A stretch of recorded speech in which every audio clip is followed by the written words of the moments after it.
We're big believers that the whole world will be zero trust in a very, very short space of time. And there's some key aspects of zero trust that are a big fundamental shift from the current paradigm we think is verify once and trust always. Yes, you may have done MFA 7 days ago, but we still trust you. The threats are evolving. The session hijacking issues now where bad actors are stealing cookies that can bypass MFA.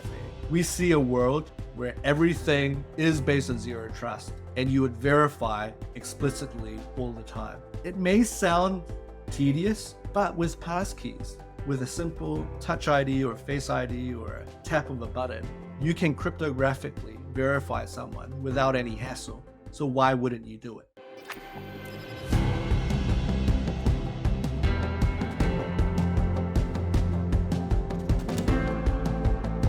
Welcome to the Peak IDV Executive Series video podcast, where I speak with executives, leaders, founders, and change makers in the digital identity space.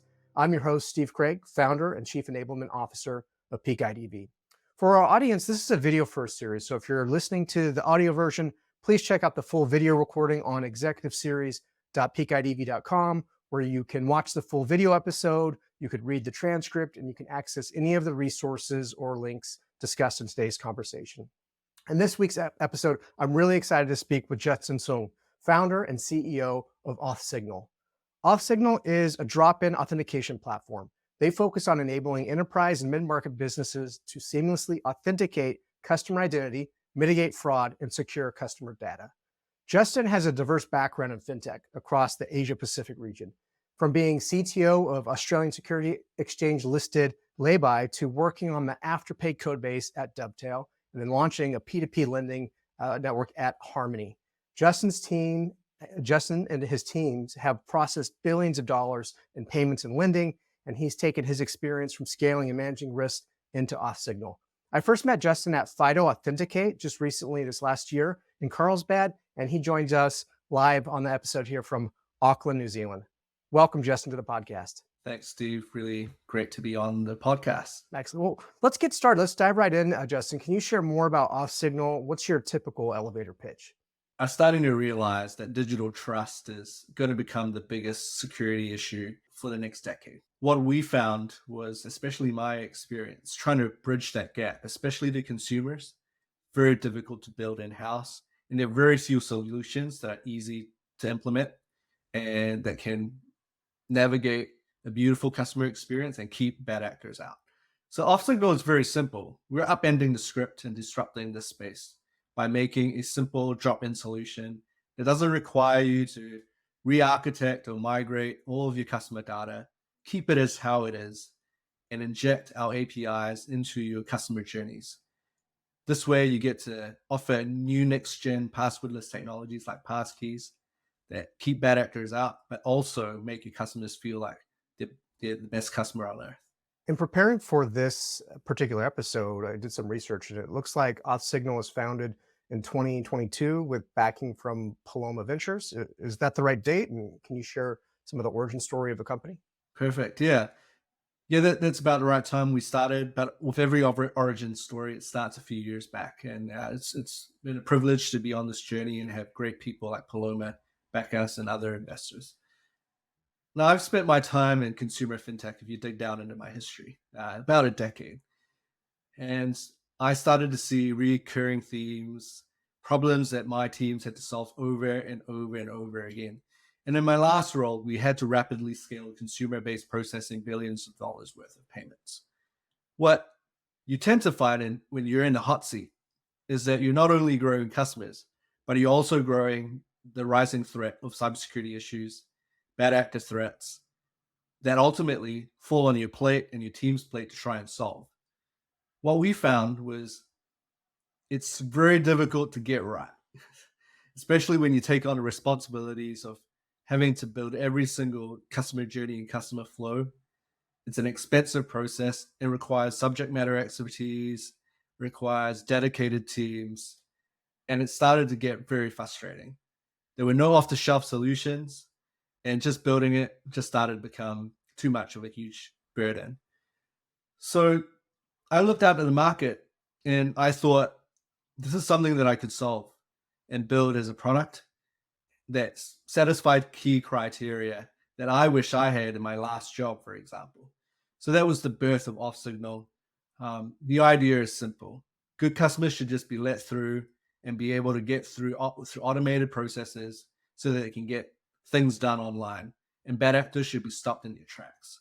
That's the formula, and that's the key ethos of Authsignal as a product. That's a great origin story. A lot of companies, I think, start that way, where the leaders are trying to implement a solution, they're building it themselves, and they would much rather just buy, but then nothing exists to go out and buy. So it's great. Thank you for sharing. And what's your origin story? I see, looking back on your early career, you were a specialist in the Singapore Armed Forces. Like, how did you get your start in your career, and how did the time with the Armed Forces prepare you for tech? Yeah, no, it's an honor to serve. And it really set me up to realize that the world out there is not all unicorns and uh, puffy clouds. We live in a world full of threats, and we need to be constantly equipping ourselves to understand the landscape and then responding to threats and issues. And serving in the military really gave me that platform and that kind of hands-on understanding of this reality. As being born in Singapore, I was made to join the military as part of a conscription process. So that was how I fell into the armed forces. But it was a great time. The other thing I got out of that journey was, everything is all about people. If you don't have the right team around you, they don't know what the objectives are and cannot work together, then you're never ever going to win, both in a military sense, but also in real life. So I had a great time being a specialist or a sergeant in the military, and I got to dabble in all sorts of aspects of military life, including branches that allowed me to use my skills as a software engineer. So that was the beginning of I guess me uh, kicking off a career, and I decided to put it into the private world, and found myself applying the software engineering skills that I built up in the military. And I moved on to starting work for private enterprise, like places like Hewlett Packard was the first place I found myself working at. Excellent. Yeah, I noticed you worked at HP. I worked at HP too. I think we were in different offices, maybe different times. I didn't make it very long there. What business unit were you in? I was in the professional services and consulting field, and we were actually building fintech applications for banks. Back in the day, interestingly enough, banks communicated to you through mail. So we did a lot of the processing of all the communications, and we built a lot of the apps that process all of these banking communications through HP. That's great. HP was such a big company. It had so many different business units, and I don't recall the financial services side of it. So that's great foundational working experience for what you later do with Authsignal. If we can jump back now to Authsignal, you're a big proponent of passkeys, and you provide passkeys. This is something that I've been hearing more and more about. The Authenticate show that I mentioned earlier had a lot of sessions on this, but can you describe for the podcast audience how you think about passkeys versus something like a password? Yeah, and before I jump into what passkeys are, let's take a few steps back and understand the problem that we've been building up over the last 30 years.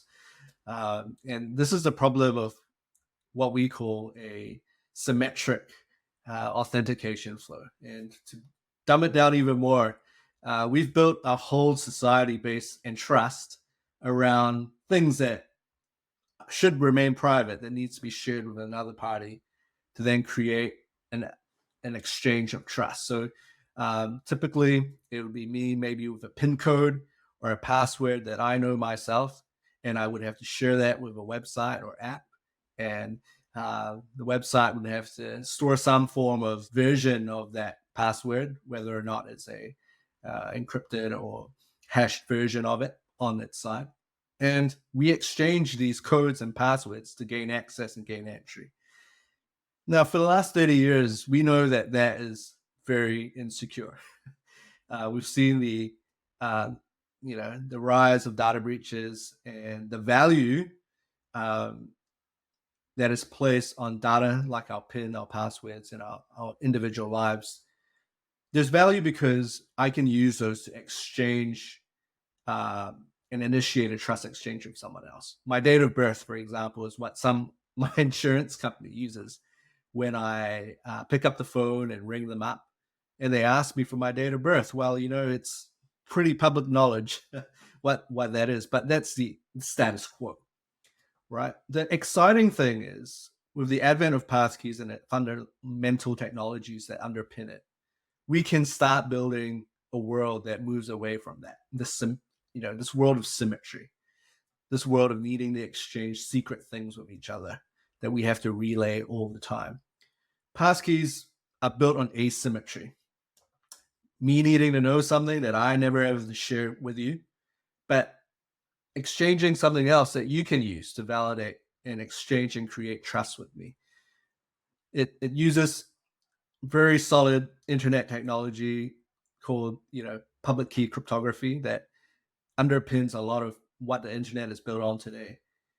But the folks at FIDO Alliance and the tech companies that are big proponents of passkeys, they've turned all these complicated technologies into something anyone and everyone can use. So our phones hold passkeys, and Apple and Google have built great user experiences that turn asymmetric cryptography, a big word I know, into something that just requires you to use your Face ID or your biometrics on your phone to then initiate a trust exchange with the other person that you're dealing with, a website or an app. So, long story short, we love passkeys because it builds incremental steps to a world that doesn't require passwords anymore. And we acknowledge that that's going to take a long time, but we need to start somewhere, and passkeys offer that pathway for that. That's a really great way of explaining it, Justin. And as you were talking through, I think about passwords or just knowledge in general, like your date of birth. Like that's something that can be replicated pretty easily. If you share with me your date of birth or you write your password down on a piece of paper and you give it to me, now I can use that in whatever way I choose outside of the context of you knowing. But then if you shift to a technology where you can't necessarily shift that knowledge and now it becomes something else, that is perhaps one time or something you continue to control. I think that helps get at the heart of one of the challenges with using knowledge.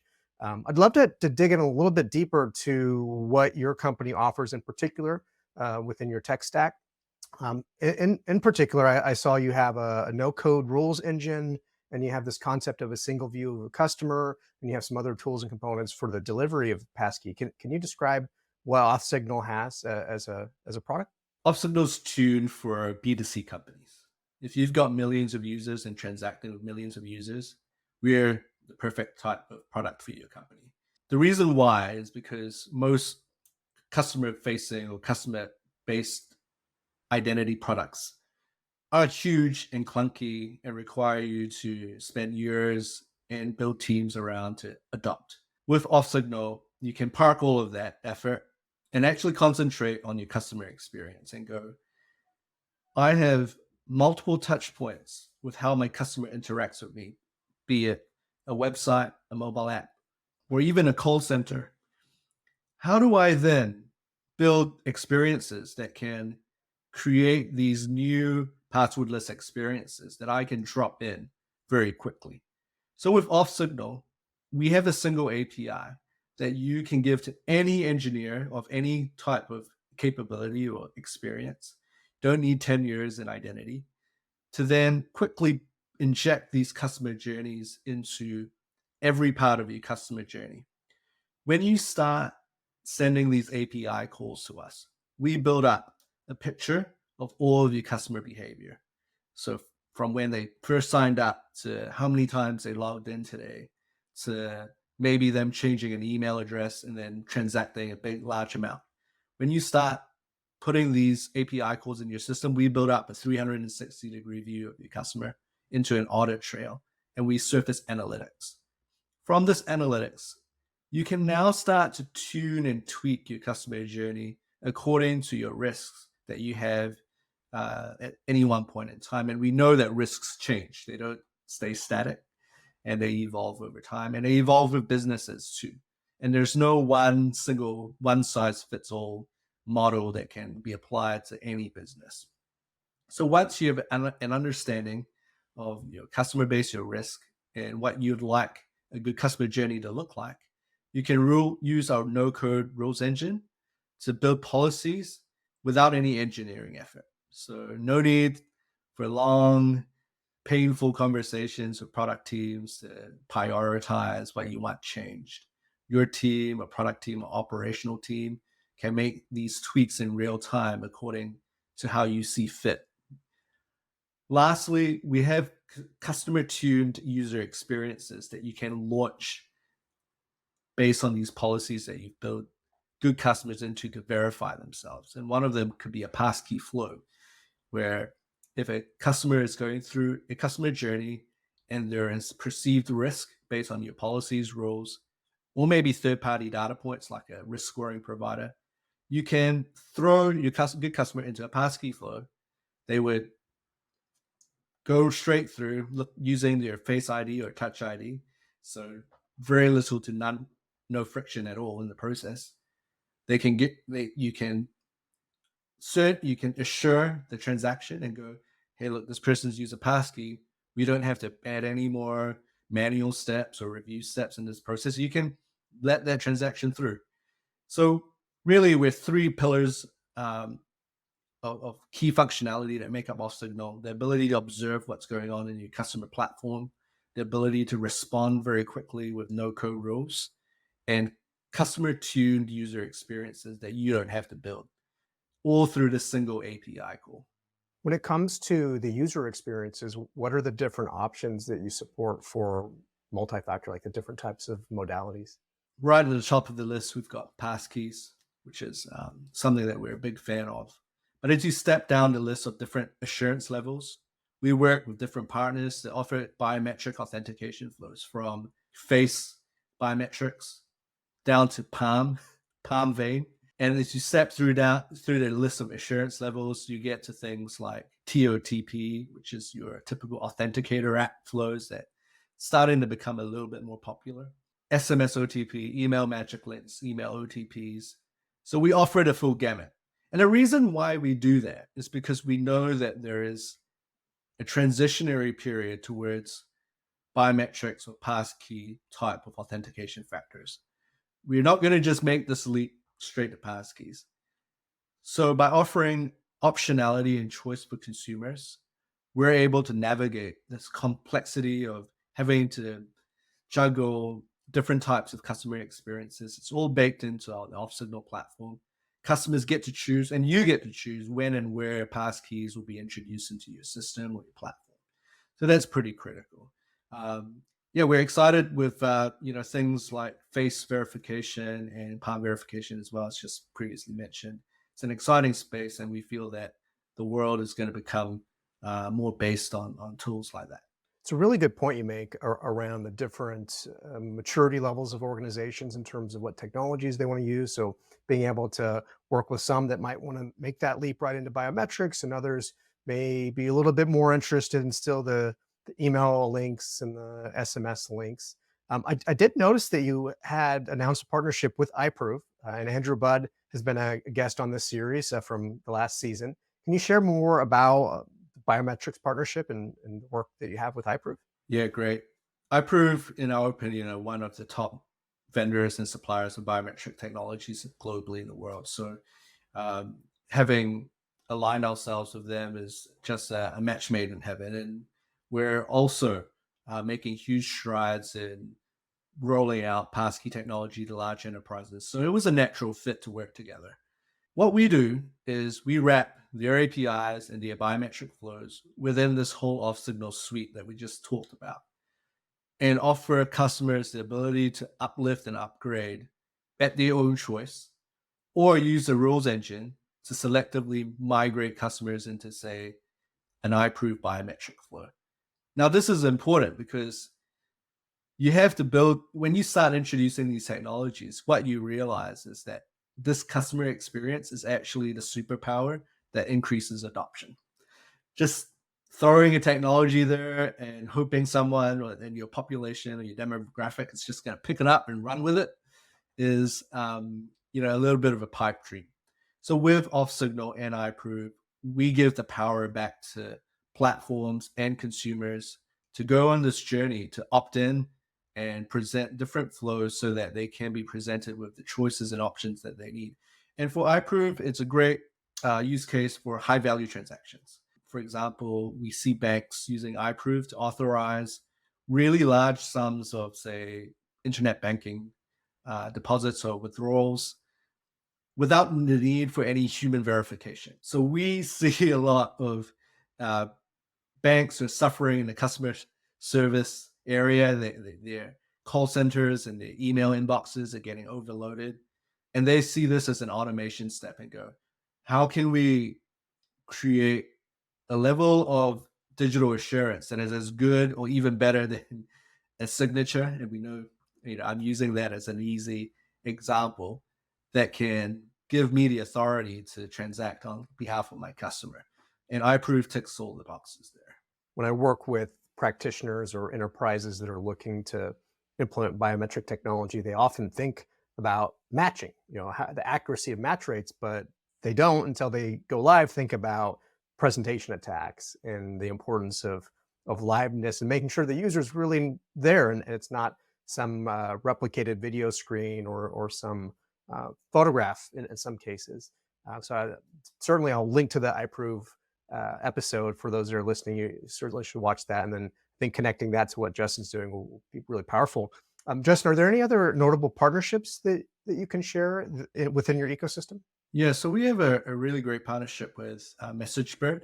So for those who are trying to figure out how to transition out of SMS OTPs, as an example, we offer some step changes towards a world where maybe you can offer a more secure version of the SMS OTP using MessageBird's communication APIs and technologies. And one of it is using WhatsApp. So WhatsApp is one of the world's largest end-to-end secure communication channels, which is brilliant. We love that. And we work with MessageBird to offer a WhatsApp OTP flow where, yes, it's not as good as passkeys, but it's a step up into this world of making everything secure. So instead of a SMS OTP text message that a customer may get, we use MessageBird to try WhatsApp first and gracefully fall back to SMS, for example. It's all these little nuances that are very difficult to tune and get right that we've baked into our product. So MessageBird are great partners of ours. And, if you've got any sort of, if you just need a sounding board on how to move away from traditional SMS OTP and help you optimize for cost, we can certainly help with that. That's great. Well, from a technical perspective, when someone signs on with Authsignal, say they've got a signed contract and they're ready to move forward, what are some of the initial stages of implementation? Like, how does a company get started using your technology generally? The great thing is we're a fully cloud-based SaaS product. So you don't have to speak to multiple people to get started. Sign up online, follow our documentation, and you can get very far. But to take a few steps back before you get coding, the most important thing is to understand how your customer interacts with you, and maybe just do an audit of all the different places where the customer may interact with you and the highest points of risk. And what we encourage is don't automatically gravitate to the login box as your first interaction that you'd like to secure, because sometimes it's it's a very high friction step for what potentially is pretty low risk when a user just first signs up for your product or service and they're just sniffing around and just exploring. Where you'd really want to step up is where the risk lies. For example, if you have PII that you show on different parts of your app, or you're initiating a high value transaction, do a bit of an audit, understand how your customer interacts and where the risks are in your customer flow. With that understanding, then it makes it very simple to know where to place Authsignal in our APIs. So simple, take an audit. Actually, I take a step. Sign up for an account, figure out how your customer interacts with you, and give the documentation to one or two developers, and away you go. That is all that's required to get up and running with Authsignal. One of the things I noticed on your website is you had Figma templates, which I didn't fully download, but I imagine that's for user experience planning. Do you offer a consultation or professional services for companies that need more help? Yeah, we love to engage with folks. So, although you can sign up and not talk to everyone, we love to talk to our customers. Um, some of our customers have large design teams that care so much about customer experience. So Figma templates help our customers build these flows so that they can sell new authentication flows and verification flows internally, get a handle on how it looks like and how it feels without writing a single line of code. So if you get in touch with us, we have all sorts of little tools that can help your team build out a great off-signal experience. For those that are listening, I'm sure they're familiar with authentication and authentication companies. How does a company like Authsignal compare to companies, say, like Auth0? So the biggest fundamental difference is we're not an identity platform. We don't require you to migrate all of your customers to Authsignal. We augment what you have. You may be on an IDP. Some of our customers are on some of the largest IDPs that you've just mentioned, Microsoft ones and AWS ones. Some of them have rolled their own stack for decades. We're agnostic to that. If you're interested in rapidly introducing new secure journeys for your customers without the need to migrate, drop us in. Augment your current flows through this one single API. And you can move very, very quickly. So we've been able to help folks that have now understood and realized that they could move really quickly and still introduce passkeys without the need for migration. That's exciting for our customers, and we're excited to support that. The types of implementations that you're doing, again, going through your website, crypto, fintech, marketplaces, those industries I know have a lot of overlap, but they also have major differences as you've done user experience consulting with these companies and help them deploy. Where do you see overlap? Where do you see things that are just different in terms of the companies? The biggest overlap is any consumer app these days are starting to look more and more like a fintech. Even we work with an airline that's voted the world's best airline in the world last year, Air New Zealand. And when you dig underneath the hood, they don't just put people on planes. They have a loyalty program. You can send each other miles and points. You can buy things using the points. There is a wallet. You start seeing these recurring themes. Most crypto companies have a concept of wallets. Most fintechs start to store value. Even e-commerce merchants store credit and loyalty points within their system. And we're hearing of attacks where traditionally where account security is not prioritized, like e-commerce, bad actors being able to start buying gift cards through account takeovers, through stored credit or loyalty points. And when you have a large enough customer base, it becomes super profitable. So yeah, this is the kind of recurring theme that we're seeing as more and more companies start looking like fintech companies. Yeah, the theme I see is where there's value of any sort, you're going to find bad actors and fraud and someone trying to take over the account, someone trying to get those points or access those funds. So I think that's a pretty recurring theme. We've got a lot of other really interesting logos on your site in terms of customer implementations. Are there any logos or companies that really stand out that were game changers for Authsignal in terms of when you got them as a customer? Yeah, look, I want the biggest call out is Air New Zealand. We were so impressed with their fanatical obsession over the digital experience for their airline. They weren't just concerned about the in-flight experience, but they really wanted to replicate the same award-winning experiences they had, providing great service in the air to their customers on the ground, on their phones, and on the apps. So with some of the work that we've been able to help Air New Zealand with is obviously be the first airline in the world to roll out passkeys globally, but also implement passkeys in flows that you know we never even dreamed that we would see very quickly being adopted by customers. So good example is Air New Zealand are using passkeys to authenticate customers through a call center IVR flow. So every call that goes through Air New Zealand, you get the option of using your passkey to authenticate. This means that customer support people on the other side don't have to ask those awkward questions that we all hate. What's your last name and date of birth, and what was the last thing you ate yesterday for dinner? They can just get straight to helping you and getting the job done. And they're seeing some great improvements around their customer call time as well. So not just a pure security play or verification play, they're getting huge efficiencies in your customer experience. So really, we're very fortunate to work with such a forward-thinking airline, and we wish more people start, looking at their example and going, hey, look, it's possible that with Authsignal, with passkeys, we don't need to spend 2 years trying to put something like that in. It's available today.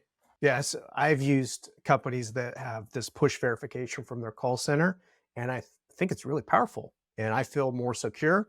I've also had companies where they don't ask me my date of birth, but they ask me, "Hey, what was the last transaction you did?" Which, if it was fraudulent and a fraudster put it there, they could certainly answer that question and then take over the account. When we think about the market challenges that we see with fraud and account takeovers and phishing and social engineering, for those that are listening that might be on the practitioner side, and we're talking about passkeys and password lists, but maybe they're thinking, well, what if I just made the passwords more strict in terms of requiring special characters and numbers? Or what if I just rolled out the authenticator process?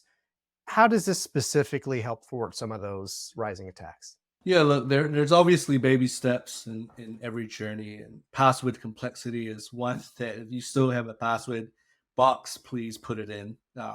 It should be a simple change, I hope.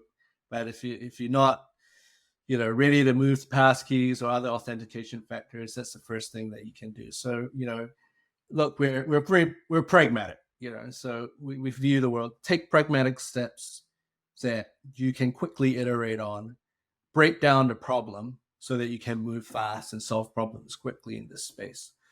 But it's evolving, right? So, some of the growing threats in the marketplace, you mentioned deepfakes and Gen AI. This is a fundamental problem that we need to very quickly tackle as an industry and globally.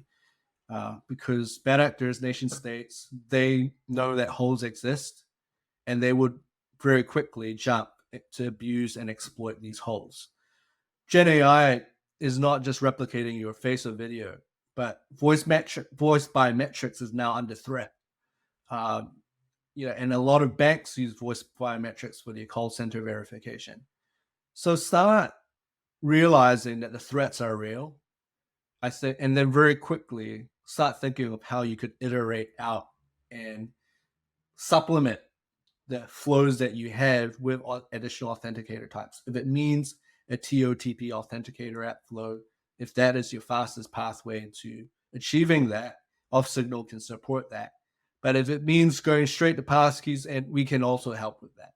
So the advice is just understand the threat, understand that if it hasn't landed on your desk, it will soon in terms of issues in your customer database or within your customers. And you do need to take proactive measures so that you protect your customers and their data and their money. On the Gen AI topic, I read an article that you wrote for Forbes Technology Council. It's generative AI and the risks around digital trust. Talk about this zero trust model. Can you describe how this concept relates to what we were just talking about with passwords and how Authsignal has a role to play in that? So zero trust in the article unpacks something that is quite a very common concept in the world of networking and corporate security. It's something that's been rolled out over the last 5 years, and internal teams and CISOs are pushing this paradigm onto how internal employees access things within a company. Now, there's no reason not to take the same concept and apply it to consumers. And we're big believers that the whole world will be zero trust in a very, very short space of time. And there's some key aspects of zero trust that are a big fundamental shift from the current paradigm of what we think is verify once and trust always. Um, Typically, customer journeys and flows fall into that prior paradigm. I log in once and I trust that you are who you say you are when you first signed up, and I can trust that for a set amount of time, and you can do whatever. Um, yes, you may have done MFA 7 days ago, but we still trust you. The threats are evolving. The session hijacking issues now, where bad actors are stealing cookies that can bypass MFA. We see a world where everything is based on zero trust, and you would verify explicitly all the time. It may sound tedious, but with passkeys, with a simple touch ID or face ID or a tap of a button, you can cryptographically verify someone without any hassle. So why wouldn't you do it? So to give an even more high level example, we see the world where everything has a check mark, where you can trust someone or a tweet or an email, where you could go, hey, look, that came from Steve or that came from Justin, and I trust that. And we see the world moving towards APIs and technologies that can help enable that. Lastly, we don't think that you can beat AI with more AI. We need to fall back on some really well and true tested solutions using cryptography and supplement that with some of your flows, for example, using iProof with face biometrics and tying cryptographic steps at different points of your customer journey so that you can have a really high level of assurance of your customer. Yeah, so that is really just a bit of an insight into the evolving world that we're seeing. It's not everyone's kind of day job to think about these things, but we spend a lot of time thinking about it. And with the advent of passkeys and different forms of high trust biometrics, we feel that we can get to a world where I could trust you every single time, or trust my bank every single time, or them trusting me all the time without any hassle or picking up the phone. In a world where we have all of these AI agents, replications of ourselves or systems transacting on our behalf, how do you think that the technology, especially around deepfake technology, is going to evolve in the next few years? We think that everything can be solved through just software alone, but we see a world where hardware becomes quite important in this world of transactions and agents. Being able to trust a chip and the keys that are being used by agents to transact on your behalf through specialized hardware or specialized chips that are trusted in the supply chain, for example, we see as, and we're really stretching out. So I'm stretching out here a few years, play an important role in allowing us to use bots, agents that act on our behalf that we can approve using devices, a click of a tap of a fingerprint reader, a tap of a push notification. So we see the role of devices play a huge part in this world where you may have a lot of people working on behalf of you, but there are fundamental hardware devices underpinning the security and assurance levels for the digital world. So chips are not going to go away too quickly. Many companies think about software immediately to solve the problem because they want to combat AI with AI, and solve AI problems with machine learning technology, and then you make a case for hardware. I think there's a people role in here too, especially around governments and regulations. I'm always curious to hear perspectives from those in other countries. What is going on in New Zealand, or perhaps Singapore? You spend time there as well, with respect to AI. What's the national discussion like in those countries? Yeah, Singapore in particular, investing heavily in regulation and understanding the landscape of which AI needs to be regulated. So we're seeing huge government intervention around building policies and laws that can protect consumers fundamentally, which is perfect. And we want all governments to start unpacking that because it is a new era. We haven't had to think about digital representations of ourselves, or bad digital representations of ourselves. So Singapore is really leading the charge. In this part of the world, New Zealand and Australia are one of the first countries in the world to roll out digital identity bills in their governments at the federal level to bake into law how digital identity should be, one, treated for consumers, but then can be used to verify and reuse um, digital identities for consumer gain. So, for example, governments needing to do away with plastic identification cards and moving away to digital driver's licenses. There is a lot of work in this space in this part of the world to try and get customers off these physical documents that are not as secure. So we're seeing not just legislative changes, but rollouts of digital identity solutions in the world of verifiable credentials for viewers who may want to look that up. Yeah, from a US perspective, I often see different CEOs of tech companies get invited to speak in front of the US Congress or US Senate. And the questions that the government officials and elected officials ask often make me think that they don't always understand the technology. So I wouldn't think they would know a verifiable credential versus doing a passkey versus some of the other technologies out there. If we were to invite you to come to the States and speak in front of our Congress or our Senate, and you had 10 minutes, what were some of the key points you'd want to put out? And they could be also for New Zealand or Singapore, whatever government you want to get in front of. Yeah, I think the biggest way to sell any bit of technology is to not talk too much about the technology. So that's sort of the learning that I've experienced over the last decade. The more you talk about technology, the more people switch off, and you'll have Congress people asking silly questions. We need to focus on the benefits that consumers are going to have when we migrate away to these next gen verification and authentication technologies. And it comes in twofold. Consumer harm is going to be greatly reduced when we adopt these new technologies. So that should perk the ears of any politician because they can start talking about how they're looking after folks and the security from threats.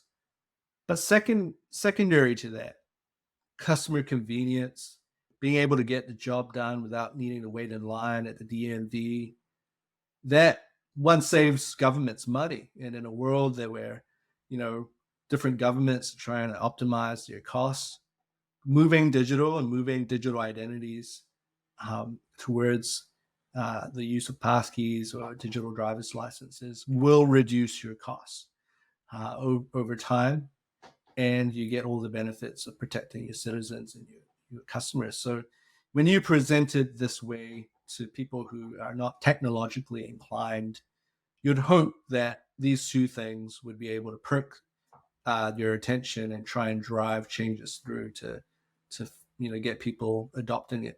Excellent. Well, I will be sure to put in a good word to get you the invite to Washington, D.C., and you can speak through some of these topics. Well, we're coming pretty close to time today, Justin. I have just a few more questions to get a little bit more forward facing into the future. Where do you see AI evolving further at 10 years, 15 years, 20 years? Are you in the camp of the singularity is near, or do you feel like this technology is just going to augment? Like, what's your take on where we're headed? Look, I think the singularity is inevitable. I just can't predict when, but it's scarily fast, the advancements that we're seeing out of, OpenAI and the different companies that are spearheading, um, Gen AI. I think if we adopt the posture of AI augmenting humanity, and if we can all settle on that ethical contract uh, between each other, and it starts from governments also setting the foundation. We feel that AI can be such a huge force for good in our world. If we make AI and allow AI to be unregulated, which it will in different countries, it will be abused, and you will see threats that we haven't been able to tackle before. So I don't think we should launch straight into AI taking over all of ourselves and our humanity.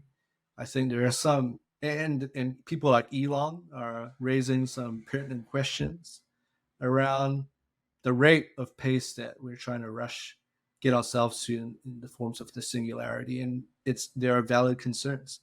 It is not all that good and to move that quickly, and there are some ethical conversations that need to be had first before we launch into full AI taking over our lives. So that's where we stand. That's where I stand, and hopefully that resonates with some of the viewers. Yeah, it's often in extremes, from one side that it's doom and gloom, where we're headed is an extinction level event that's coming, to others that we're going to enter an age of prosperity and AI is going to fundamentally change humans in a positive way. So it's fascinating to get your take. Thank you for that. Zooming into a shorter time scale, where do you see Authsignal in the next few years? Like, what's your plan for the company as you grow it? Look, we're hell bent on just protecting customers as much as possible, and giving the tools for platforms that have lots of digital customers quickly iterate into a world where they can offer passkeys, or heck, even offer MFA. Let's not get too ahead of ourselves, to move away from PIN codes and passwords. So we want to enable that reality and rationalize it for folks that are in the hot seats at companies making decisions.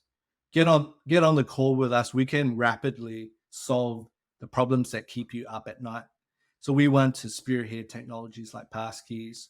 And just a little around the corner, you're looking at digital driver's licenses and verifiable credentials. And ultimately, the ethos of Authsignal will stay true over the next couple of years by making adoption simple both to the implementer and for the consumer. That is how we're going to create a safer digital environment.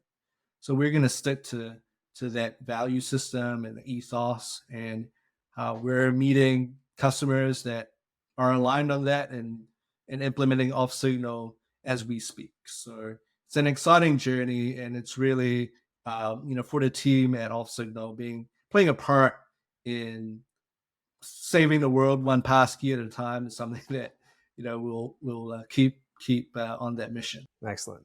Thank you for sharing. Before we close out, if you've seen any of these episodes of Executive Series, I like to go just a little bit beyond the LinkedIn profile, behind the company news.